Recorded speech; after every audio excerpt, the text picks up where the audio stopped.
Hello. Hi.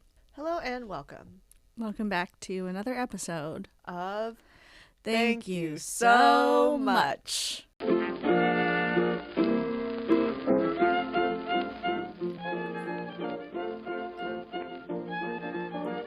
But as you know, this month's theme is love. So you start thinking about what this could be, even Stay though you tuned. probably already saw the title.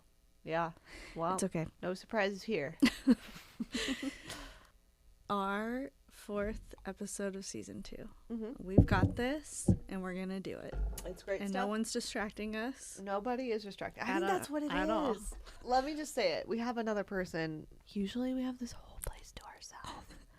But today there was some stomping feet as we were getting ready. There's a man here. There's a man here. And we both got really scared. And we were like, should we talk to him? And we both were like, nah, it's fine. And then we're like, oh, but what if he scheduled the same time as us? Yeah. So he might need his shit back. Yeah, and we only have 15 minutes left, and we're definitely going to record longer than 15 minutes. So we did go talk to him, and everything was fine. All clear. He's very nice. He was really nice. But that was scary, guys. Yeah, that was just a little distracting. A little alarming. But we're back. We're good. But we're back. We're good. We're good now. Yes. I had a week, just like any other week, but I feel like, you know how at the beginning of January I was like, I don't feel ready for like the new year, new me. Mm-hmm. But now I'm feeling ready. Okay, that's good. Yeah, I That's just good. needed a month to like get in the groove because Mhm. things were changing, and now and so I subscribed to one of the meal kits. I used to do it back in 2021 Mm-hmm. during the pandemic, and it was great, but it gets kind of expensive. Yeah. But they gave me a New Year's deal, Nice. and it's 50% off for the month, and so Nice. Why not? yeah, they're actually, honestly, if you do the 50% off deal, it's worth it because it's like $40 for 3 meals that serve 2, so 6 meals Yeah. for $40. Yeah. Can't beat that. Right, especially with these prices at the I grocery. know, and it's nice because it's like you don't have to think. They give you everything that you need. Mhm. I have to go pet sit this weekend. I'm definitely going to bring like a kit or two. That's a good 'cause idea. It's just like, it's all Mhm. there. But I like them. Helps me learn new recipes. But I won't disclose their name because sponsor us. Yeah. If you want us to promote you, you have to sponsor us. Exactly. I had one of the meal kit meals. Oh, yeah. I remember you used to have, you gave me one of the meals Oh, a yeah. while back because you weren't going to be able to eat it before it would go Oh, bad. yeah. Yeah. But you cooked me mushroom tacos, and they were really, really good. Yeah. They're very well seasoned. Yeah. The ingredients seemed fresh. Yeah. That was one of my more favorite ones. The one I was a little disappointed by the last one that I just had because it was supposed to come with cherry tomatoes and they gave me a Roma tomato. And that isn't the first time that that's happened. That's not the same thing. It's not the same thing. And I really want to express that it is different. You should tell the company. You should email them. I Contact paid them. for cherry tomatoes. Literally, you can, as a person who works in customer service, you can tell them and they might send you a free kit. I'm not even kidding. All right, I'm going to ask them because Be like, this is not the first time this has happened. Be really nice, but I don't know if I email. can prove that it's happened more than once because I think it probably happened like 2 years ago when I They was may not subscribed need before. proof. Okay. I'm just telling you, you Yeah. should try because that shit's expensive and I'll be firm but nice about it. Yeah, exactly. I wasn't trying to get a mushy Roma tomato. Yeah, you I was wanted trying to the- get the crisp cherry Yeah. tomato. Yeah, the And pop in your mouth. Yeah, exactly. Yeah. I don't even like tomatoes. I'm like, yeah, they're so great. I like cherry tomatoes. I like those the best out of all the tomatoes. They're cute and they're easy. Yeah. So, yeah, I don't know. Just some adult 30-year-old stuff going on over You're just here. feeling responsible. Yeah, healthy, maybe? I restarted yoga with Adrian. Oh, I was just talking about doing this. Yoga with Adrian Is specifically? she the one with the dog? Yes. Yeah. Everybody talks about her at the beginning of the year. It's a thing. Yeah. Well, I want to start like waking up and have yoga in my morning routine. We should do it together. We should, because I probably won't do it alone. I've been doing it. Me and Langston have a bet going, and we made a whole calendar with like color coded things we have to cross off. Oh, that's cool. And we each put $50 down, and if one of us doesn't make it, the other one gets $100. That's a good idea. That's some motivation. It is, but you and I could do it. I don't see either of us going to each other's house in the morning before Me we have to either. work. But we could do like a We could just Zoom. do it we could just do it together, but not together. But I think it would be fun to like get each other, like do like Zoom each other. Mm-hmm. We'll Zoom each other and we'll do it together. Yeah. Yeah. That sounds good. Yoga with Adrian is happening. I'm Mhm. on day 6. Wow. Yeah. I'm gonna start soon. What else is going on with you? I've been dying to talk about my week because I went to cow therapy, Moo. which is honestly so therapeutic. Like, I was in such a good mood afterwards. Who would have thunk it? I was so happy the whole time. Like, they are therapeutic. They're so gentle, but they're huge. Like, They're so cute. some of them are bigger than I even imagined them being, but they're really gentle and cuddly. And one of them, when you start to like scratch him, he rolls on his back because he wants you to scratch his like belly. a little dog. Yeah, and we got to hear their backstories. It's like a sanctuary, like a rescue. And they have all different kinds of farm animals, but we just did the cows this time. And it was just so, oh my God. It was so sad because there was a cow there. Her name was Rosaline. Mm. And she wasn't part of the cow hugging because she was new. She had just gone there. And I was in the same room as her, though, with another cow named Roy. And I was hugging Roy, and then Rosaline started, like, whining and crying and mooing. And I asked the lady, like, is she bothered that I'm in here? You know, should I give her space? And she was like, no,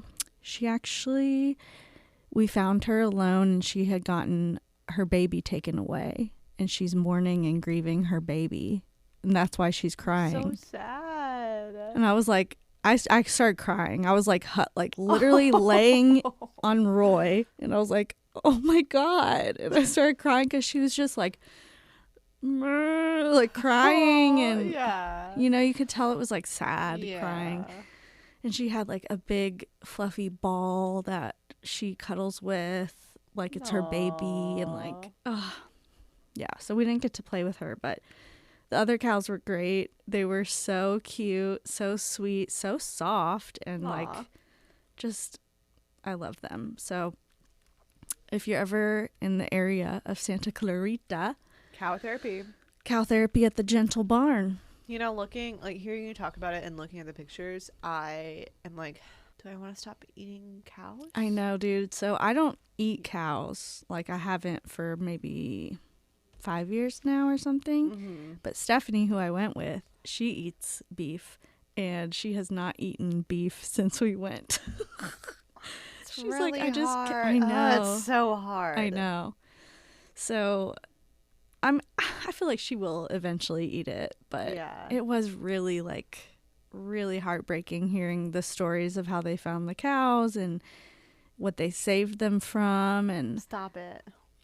I just think if you're gonna eat beef, and we don't all have this privilege, but if you can afford it, I think eating local, like small farm, grass-fed, free-range beef, like ethical practice is the way to go, because cows are so smart. I didn't realize how smart they were and how they have like such personalities, and they grieve when their own when they die, and they like, it was just kind of eye-opening and validating for myself and not eating beef. And I'm like, okay, I'm definitely making the right decision for myself, because I can't. And now I definitely can't. Yeah. But, and I'm not saying you should stop eating beef. I'm just saying it was very impactful for me. Well, yeah, I'm just feeling a lot of guilt right now, okay? You shouldn't feel guilt. I'm feeling guilty. It's these these big corporations that are messing with everything. But I don't want to pay $20 for a pound of beef. Mm-hmm. I could, I guess. I guess I could, and I just eat it once a month. I was never really a beef. Like, beef wasn't my favorite meat, anyways. Really?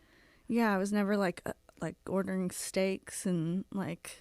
Yeah, I wasn't big on that either, but I do like. I don't know. I like a hamburger. To me, the Impossible hamburger tastes almost the same, That's true. but not like. I like meatballs. Oh, I love meatballs and meatloaf. yeah. I really like meatloaf. Well, I think they're working on like a lab grown meat that's supposed to be the same. Meatloaf is basically a big meatball. Ew. That makes sense though. I don't know why that grossed me out. Like big meatball just in a loaf. It is though, because it's like ground beef with bread, right? Mm-hmm. I didn't even realize that until this moment. Like, my family wasn't big on that stuff either. My family, we ate a lot of chicken, I think. We eat a lot of pork chops. Oh, really? We never had pork. We had a lot of chicken, and because I think it's cheapest, but I don't know. Pork chops are really cheap. Oh, really? I didn't realize that until later in life, and I was like, oh, is that why we always ate pork chops? I don't know. We never had pork chops or meatloaf. We didn't have what did we eat? We ate I remember getting excited for the Stover's lasagna. Nice. But I don't really remember. I don't know. I remember my dad making macaroni and cheese bakes. Yeah. Those were good. Mm-hmm. But I can't remember the meat so much. But anyway, chicken. Well, here's the thing about the locally sourced stuff. I learned within the last year about eggs and the difference between cage-free, pasture-raised, local, organic, all those. Mm-hmm. They have to have certain specifications for each one. Did you know that? Mm-hmm. Well, yeah, you would know as a vegan I'm person. not a vegan. Well, you used to be. Yeah, but even the specifications, to be considered free range, it's not that big. Yeah, exactly. What you want is pasture raised. Oh, yes, pasture raised. That's the way to go. Yeah. Oh, yeah. It's cage free, free range, or pasture raised. Pasture raised, they have to have a certain square footage per chicken. I think it's 100 square feet per chicken. But today we are talking about the science of love. Bill Nye the Science Guy. Science, love. love, Science, love, Bill Nye. So yeah, that's what we're talking about today. And yeah, we got some notes. I learned about this woman who seems to be predominant in the field of science of love. What's her name? She has a lot of TED Talks, and her name is Dr. Helen Fisher. Okay, what's up, Helen? So she kind of broke it down into 3 parts. We have lust, attraction, and attachment. And her theory breaks those parts up into the hormones that are released during those phases or, places. Mm-hmm. So lust, we think of the sexual attraction, right? And so that's where estrogen and testosterone are released during that phase. That makes sense. Yeah. So everybody has a little bit of estrogen and testosterone. Mm-hmm. Yeah, and almost everyone in studies, the libido is increased during the release of testosterone. But only some women report more libido during ovulation, which is when estrogen is the highest. Mm-hmm. So it's not really proven that estrogen heightens your libido, but testosterone seems to. Okay. Yeah. That makes sense. Mm-hmm. And then the other category is attraction. This is when we talk about dopamine. Mm. And so attraction is related with reward behavior. And I think you mentioned fight or flight. Mm-hmm. That's... I practiced this one. Norepinephrine. So... Norepinephrine is associated with fight or flight and is also released during this attraction phase. Norepinephrine. And so it's that and dopamine. And then we talk about dopamine with cocaine. Dopamine is released when alcohol. when we take cocaine into alcohol. And there's also been studies that dopamine pathways are lit up during seeing a picture of someone we're attracted to. Yeah, so that brings me to the MRI stuff that Dr. Helen Fisher, in 2005, she led a research team in a study that looked at MRI images of brains with individuals who say they're in love. And they analyzed 2,500 brain scans of college students who looked at pictures of someone special, and they compared the scans to the ones taken when the students looked at pictures of just acquaintances. And the photos of the people that they were romantically in love with caused their brains to become active in the regions that are rich with dopamine, which is, you know, the feel, like, if you all don't know what dopamine is, it's like the feel good chemical. Yeah. You can get that, like you said, alcohol, cocaine, working out gives you dopamine. Yeah, it's like a giddy, energetic, euphoric feeling. Yeah, euphoric is something I kept seeing.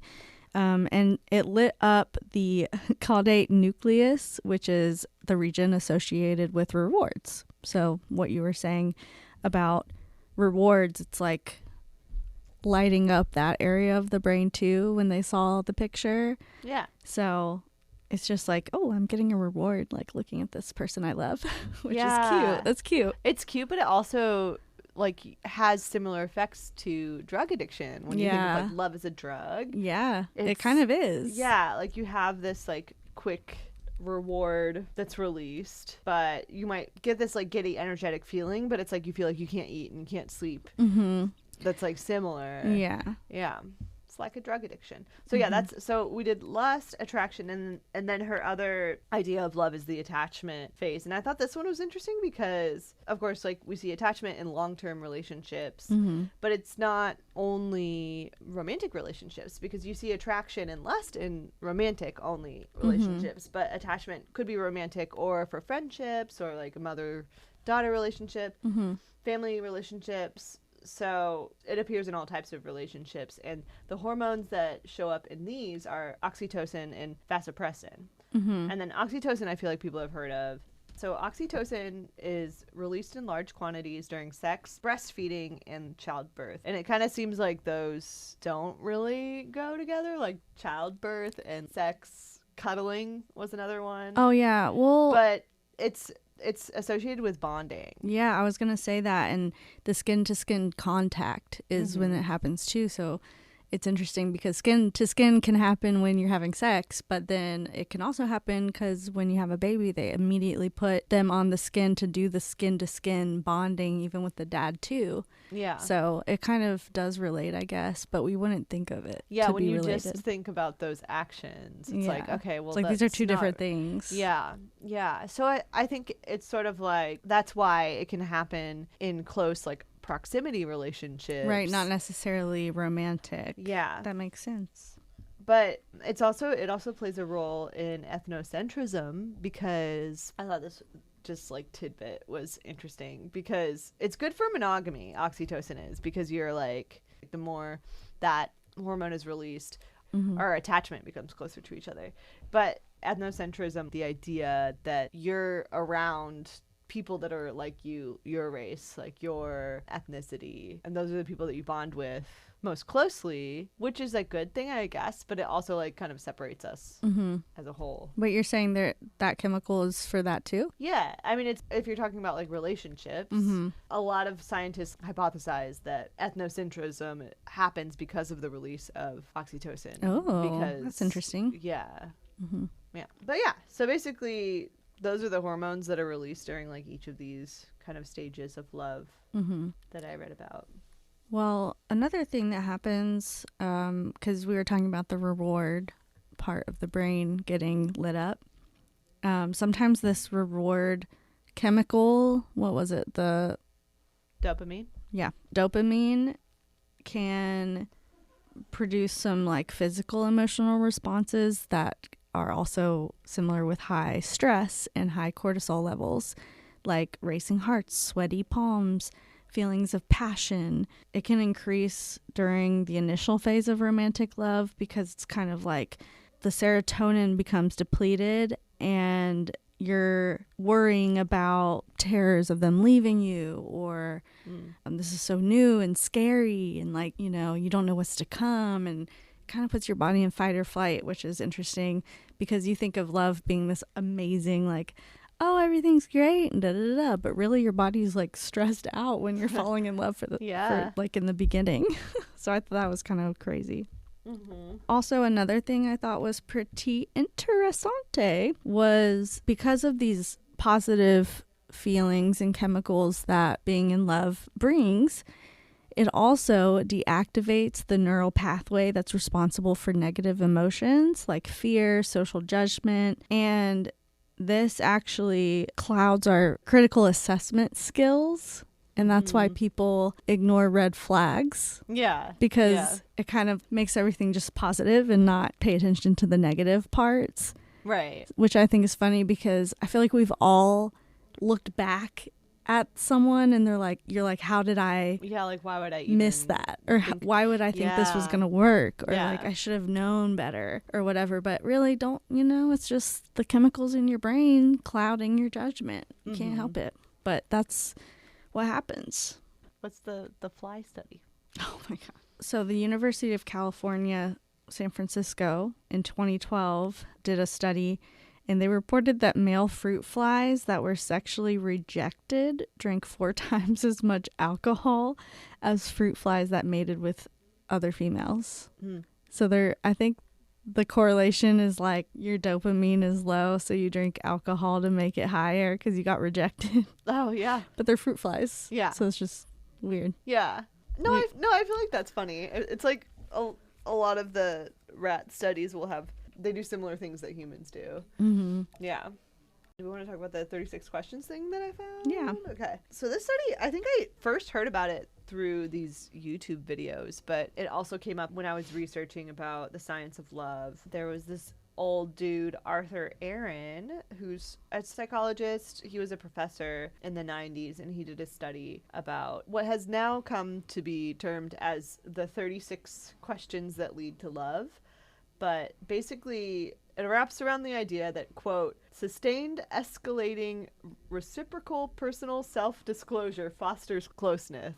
Hold on, let me try that again. Sustained escalating reciprocal personal self-disclosure fosters closeness. So it's like they're just trying to use big words just to sound smart at this point. That's all I'm saying. But I mean, yeah, they're like, just chill. saying like mutual vulnerability, basically. Just say that. Like you're both, but I think they want to say that it's escalating because it's like over time, sustained escalating, like it's over time. So it's like over time it gets more and more vulnerable. Okay. But it is very wordy the way that they say. It's like, dude. But like the point is you're both disclosing things that are personal and vulnerable about yourself over like a sustained amount of time. Okay. That escalates like from least vulnerable to more vulnerable. They did this study with like these sets of questions that were in 3 parts. And in the study, they had these college students, they would pair them up. It wasn't really like super clear how they paired them up. It was like over a bunch of different variables, but they would pair up the students and then be like, okay, you have 15 minutes to do each set. And they found that, I mean, this does foster closeness, but it doesn't necessarily make them like the same amount of closeness that you would have with somebody that you are in love with, because you don't have the same shared experiences. Like, because it's not the same amount of time, obviously. But it could have the same similar feelings of love in that moment. But yeah, I mean, I thought these were interesting. Part of it is at the end, you're supposed to stare into the person's eyes for 4 minutes. And it can't be 2 minutes. It's got to be 4, because 4 minutes is like the most vulnerable. Oh my God. There's like 3 sets of questions. Do we want to do like a couple from each set? Yeah. So set 1, an example would be, when did you last sing to yourself and to someone else? Oh, today? Yeah, me too. I feel like I do that a lot. I sing about my cat a lot. Yeah, I sing about Fredo, obviously. I sing a little song before we go out, pee pee poo poo. And I sing a little song to Kadar. I just sing a little song sometimes. Yeah, me too. I feel like that's a neurodivergent thing. No. Especially. Yeah. But yeah, everybody does it, I think. I don't know. I was singing. Yeah, I usually like make the cat dance and I'll like sing. Like today it was about. Oh, what was it about? Oh yeah, it was like, she's a beautiful cat from hell. Oh my God. Not from heaven, from hell. Yeah. That actually reminds me, we were just talking about that with our friend the other day, like little songs that you make. Mhm. Remember with Tori? Oh yeah, with yeah. Tori. Yeah, we Yeah. were. Yeah, I've been singing my own originals, but I've also been singing random songs all day too. Oh, okay, like actual songs. Like, I need a one dance. But that might be because I saw Drake's beep beep. Let's take a short break from the Science of Love for our segment. Segment Are we doing a of Drake's PP. Drake's PP.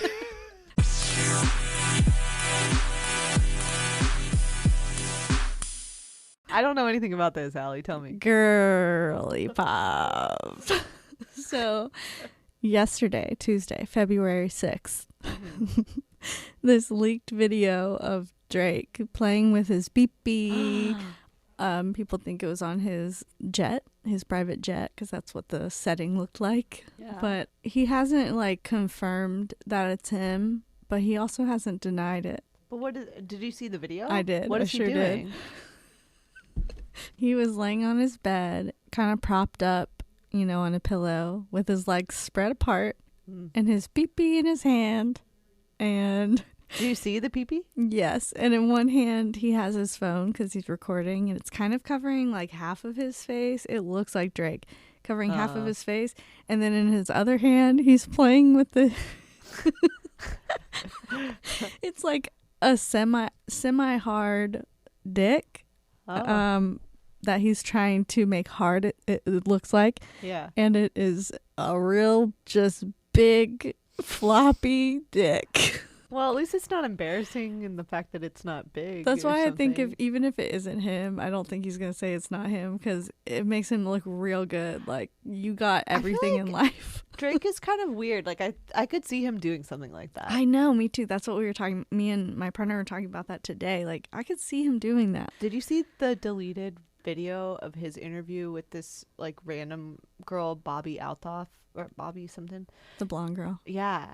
Yeah. They're like in bed together and it Yeah. got deleted. Do you know that video? It got deleted? Yeah. Why? Yeah, I don't know. It's like they don't talk about why it got deleted, but That's but crazy. but she got him to say some like really vulnerable stuff. Yeah. Like I thought that was such a good interview. It was a good. I remember watching that. It was Some a good people are interview. annoyed by her because they say that she's like a not an Industry They say plant. that, but they also say that she's like capitalizing off of like black artists. Because she interviews mostly black musicians. Yeah. Yeah. But she did a interview with Keke Palmer recently that I just watched. I get on weird places on the internet, and I Yeah. watched this interview, and it was like Keke asked her the hard questions, like Ooh. you know what people are saying about you, I want to see and that. she's like, she basically just said like, I think that she could be a little more self-aware with it, but I think that she legitimately was just like, yeah, I was just saying yes to anybody that would say yes, you know, Yeah. and it just happened to be like rapper after rapper because they were all like, oh, you know.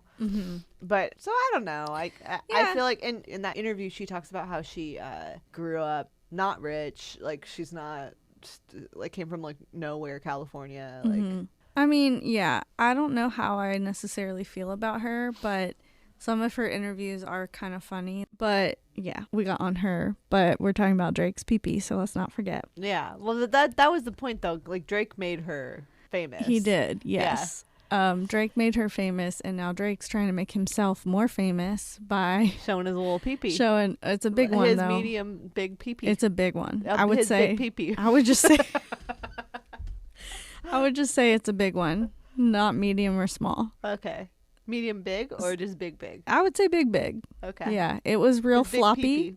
It was floppy. It wasn't even all hard. It so was big already. I'm a little scared to see it hard, but it was very big. And also somebody sent him a voice message, like this guy who, I don't know, maybe has a podcast. I'm not sure what I was watching, but he sent him a voice memo and he was like, yo, dude, like I just saw your dick on like, is that you, bro? Like, damn, like God really gave you everything. He made you talented. He made you this, and you got a big penis. Like, the fuck?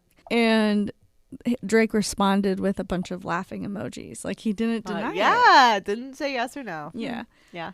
But why would you deny that when that guy's hung like a horse, dude? Well, yeah, I wouldn't deny that either. But he honestly, like, I think it's like, if you want to embarrass Drake, watch the interview he had with Bobby. That, like, it's still like you can find it because he's like kind of, well, he's being like really flirtatious with her, and she's just embarrassing him. Like, she's Yeah. like reading him for filth. But anywho, back to the story. 36 Enough about questions. penises. Back No to more the story. penises. We don't even like penises. We Only a do little bit. sometimes. Yeah. So yeah, I did one question from the first section of the 36 questions that lead to love. So like the idea is they gradually get more and more Deep. vulnerable. Yeah. So We're getting deep again. deep. And this is why, okay, my thought, and I don't know if this is true, but I think it is. There's a lot of these like card question games, and I think they kind of started from this study. That would make This sense. idea that they get like more and more intense, and you're supposed to like, yeah. That makes sense. So let's do one from set 2. I'm just like literally taking it from random. If a crystal ball could tell you the truth about yourself, your life, the future, or anything else, what would you want to know? I don't know if I would want to know the future. It's the truth about yourself, your life, or anything else, or the future. I don't think I would want to know the future, but I think I'd want to know like my potential. You know? Am I going to be successful in all areas of life? But it's not that, because it's like there are different timelines. I believe that there's different timelines, like depending on how, like what decisions you make. So that's why I want to know, like, what's my potential? Like, what am I capable of? Okay. That's what I would ask. That's a good one. Yeah, but I'd maybe make it like a little less open-ended and more specific, but something like that. Yeah, that's a really good one. Yeah. Yeah, I don't know what I would ask. All right. Set 3. Stump me there. That's the stumper. Yeah, I don't know. Skip me. All right, set 3. So this is the most vulnerable section. Ooh. I'm scared. It's kind of funny because I'm looking at the questions and I don't see some of these. I don't feel like are any more vulnerable than the first. But share a personal problem and ask your partner's advice on how he or she might handle it. Also, ask your partner to reflect back to how you seem to be feeling about that problem you've chosen. So my current problem right now, my current just question is, I got invited to a bachelorette party Oh, yeah. in Florida Okay. in June or July. Yeah. And the wedding is also somewhere else, like across the country. Mm-hmm.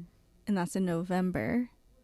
And I want to go to the bachelorette party. Yeah. I really do. But I'm trying to decide if it's worth it when I also have to, like, You have I to would travel rather, for the wedding. yeah, too. and I'd rather go to the wedding. Well, yeah. I think it's more important for you to be at the wedding than the bachelorette party. That's what she said too. I think that you already have the answer right there. I think it's like you just don't go. I know, but it seems like it's going to be really fun. Yeah. It almost could be more fun than the wedding, right? Yeah. Because it's like a whole weekend, Yeah. Of it's in beaches Florida, and, yeah. you know. But you got to go to the wedding. Yeah. Yeah.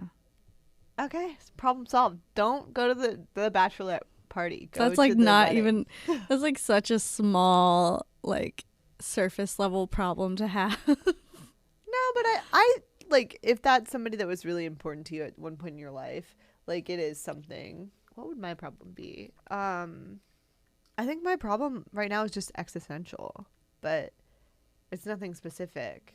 It's more just like, what should I do with my life? Just a big all around. If you were me, what talents would you harvest? I think you should lean into event planning. Yeah. because you're good at that. That's what I want to do more. All right, problem solved. Problem solved. Okay, yeah. So that was like basically what I had about the science of love. Yeah, and then you're supposed to stare into each other's eyes, but we won't do that part. No, that's weird. One more thing that I found was the study about, does this chemical, these chemicals and these hormones, do they last forever when you're in love? And one thing I saw was sometimes it does, and the same areas of the brain light up and everything's the same and it looks like you're still very much in love. And then sometimes you lose that area after about 2 years, just depending. But there's different types of like love, like compassionate love is what kind of happens after you lose that spark. Like you lose the parts of your brain that light up and show, scientifically that you are in love.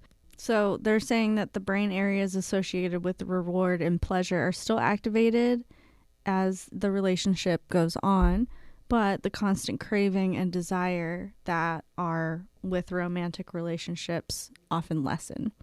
So after decades of being married, they performed research on certain couples that, have been married for a long time. They did MRI scans on them as well. The average year was 21 years of marriage. And in some of them, average 21 years? Crazy. Like of the people who they were researching. Yeah, I know. That's like a lot of years. Yeah, for a lot of.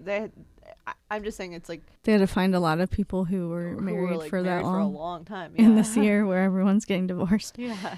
But they found the same intensity of dopamine activity in the brain as couples who were newly in love. So it is possible for the romance to remain, but if it doesn't, then sometimes it changes and it becomes the compassionate love. It's not as euphoric, and the way that you can bring it back was sex. Having more sex. But, they were saying that this sometimes also just happens because of life. Like you have kids or someone's sick or... There's just like different phases. Yeah, there's like stressors that are, there's more stressors like in different phases of your love. So what's the longest relationship you've been in? Almost 3 years. I can't imagine like 20 years. Mm-hmm. That's crazy. But, that's our future. God willing. My longest was 5 years. But that's a long time. I know. I think I never used to think that I was a long-term relationship kind of person, but yeah, I guess I am. Yeah. I feel like you are, especially now. Yeah, oh yeah. But yeah, I think what you said is true. Like you go through different phases of your relationship. Like like you have like the heat of the beginning, and that honeymoon phase can last like a long time, and I think that you're in that phase now. Oh, I'm definitely in that phase. And I'm coming out of that phase and we're like in the now we're in a long-term relationship. Like shit's getting real. Yeah. And so it's not that the spark is gone, but it's like you're like more comfortable and getting more just like it's normal now. Yeah. Kind of. Well, just start having more sex. I think we should. That's what they say. I think we should. It can increase your oxytocin and everyday sex. Activate your reward circuit, so it'll make you desire each other more. So sex. Ooh. Bill Nye. Let's not associate Bill Nye with sex. Let's not. Yeah, cool. That's all I got for. Well, this was fun. I hope you guys liked the science of love. I feel like it's interesting. I thought it was interesting. A little more interesting than I expected, to be honest. It was interesting. It was a lot of like hormones involved. Yeah, it's cool to see that scientifically you're in love. Yeah. That's cool that they can prove that, They're doing research on it. Yeah, and it's like... But yet they still don't know a whole lot about what makes people fall in love and the mechanics of that. I think there should be more research on it for sure. Yeah. Let's do our own. Okay. We'll interview some people. Okay. Stay tuned for next week. We've got a special episode coming for you. We do. We sure do. And keep on listening, guys. We would like you to buy us a coffee. Yes, we have a link. Buy us a coffee. It's on our Instagram bio in the link tree. That's right. All you need is $5. It buys us not a coffee, but potentially equipment for later. Yep. It all goes towards the pod in the end. Yeah, and we want to get some new equipment. We want to be more, be able to do this more consistently. So Help us out, guys. buy us a coffee. Yep. We're also going to link the studios. Yeah. Patreon?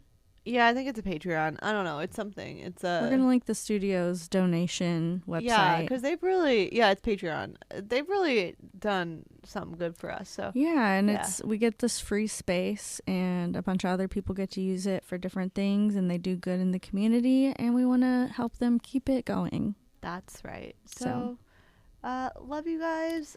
Thank you. Thank you so much. Bye. Mwah. Mwah.